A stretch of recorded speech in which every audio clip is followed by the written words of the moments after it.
It is early afternoon, January 4th, 1642. The streets of Westminster are cold and gray. Inside the House of Commons, members debate the questions tearing the kingdom apart. Then the chamber door swings open, and the room falls silent. It is the king.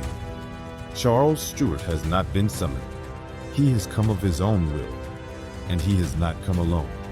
Outside, in the corridors, stand hundreds of armed men, swords at their sides, pistols visible. The king has marched on his own parliament. Charles walks down the center of the chamber, past rows of silent members, to the speaker's chair. He removes his hat and addresses William Lenthall. "Our Speaker, I must for a time make bold with your chair." Lenthall rises and steps aside. The king sits. He calls a name. Silence. Another. Nothing. One by one, he names 5 men: Pym, Hampden, Hollis, Hasselrig, Strode, accused of high treason.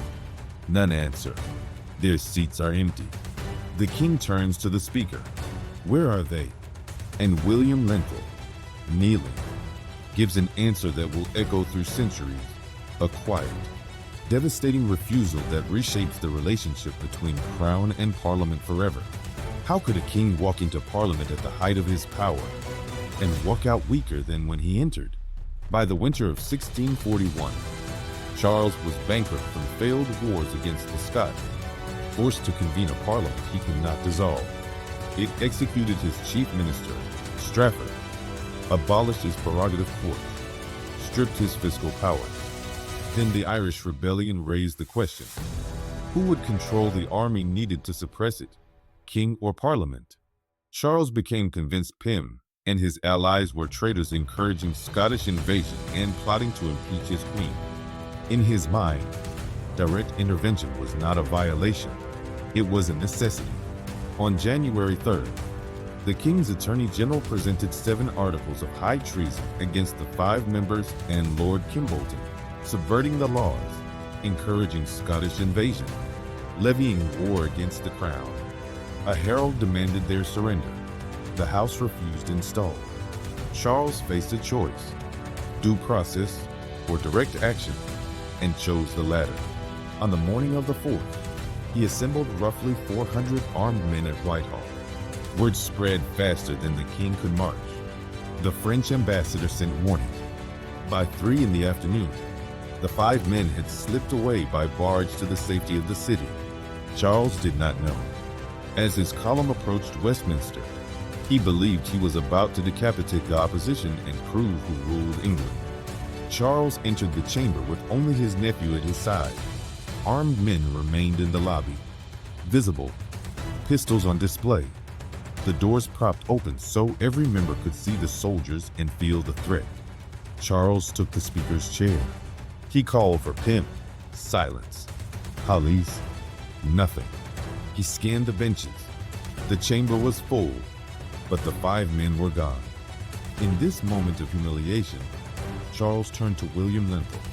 The speaker knelt, the proper posture, but his words were anything but submission.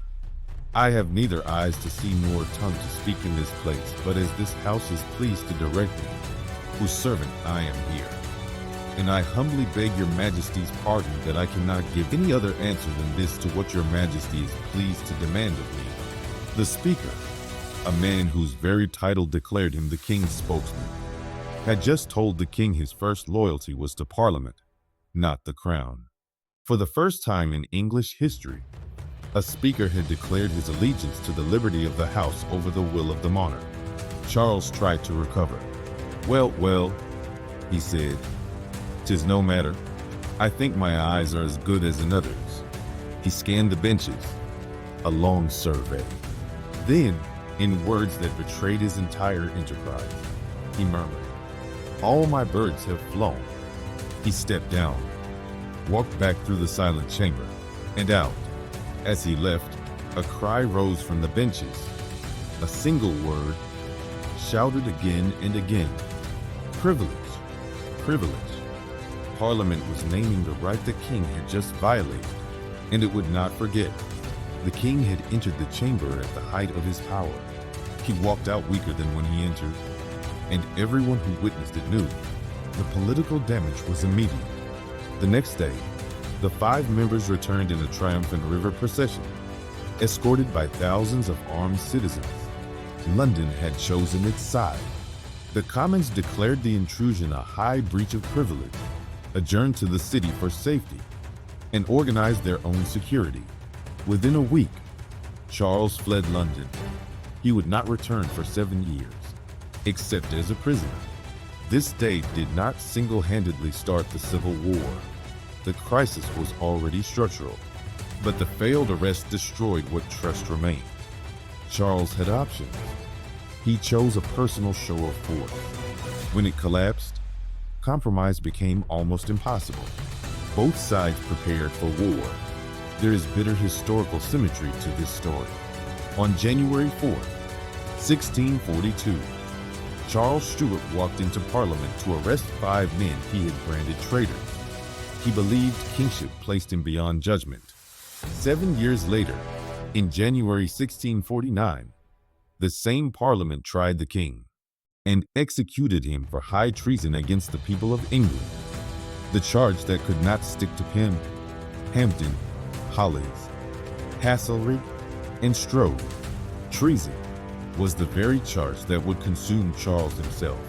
He entered Parliament intending to prove his absolute power. Instead, he proved its absolute limits. If you found this story as compelling as I do, please subscribe to the channel and leave a comment below. History rewards those who look closely at the turning points, the single decisions that reshape everything that follows. Thank you for watching.